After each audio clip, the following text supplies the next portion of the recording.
Alam mo naman kasi, yung papakikipag-usap dyan sa mga residente kasi natin, hindi naman pwedeng bardagulin mo.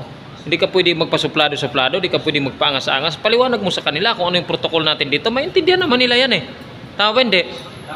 Maintindihan naman nila yan. Pero bakit kailangan makipagtalo? Bakit kailangan mong sigawan? Walang ganyan. Lagi nating tatanda, residente pa rin dito yung mga yan. Di ba? Sila pa rin yung boss natin. Sila pa rin yung amo natin. Ang sa atin, kailangan pa rin natin magpaliwanag, although bisita nila yon. Kahit bisita yan, di ba nakatira dito yan, paliwanagan pa rin natin. Tama ba? Para maintindihan. Paano mo ba in-approach? Paano mo ba kasi in-approach? Pinaliwanag ko naman sa kanila. Kailangan yung customer service sa atin, hindi pa rin mawawala, nandun pa din. Kahit sabi natin 24 oras ka na nakatayo dyan, pagod na pagod ka na, wag pa rin mawala yung customer service natin. Alam mo naman na yan yung pinakabilin-bilinan sa atin. Araw-araw na duty tayo, laging ini-inject yan sa mga utak natin, pa rin natin makakalimutan. Diba? Hindi na dapat maulit yon. Hindi ko alam kung sino sa inyong dalawang nagsasabi ng totoo, kailan na reklamo ka, wala tayong magawa. Tama ba?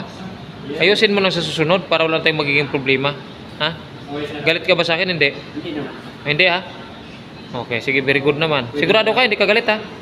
Pinapangaralan ng kita kasi ayaw ko mapariwara ka. Alam ko naman. Ha? Yes, sir. Oh, sige, salamat. Thank you, sir.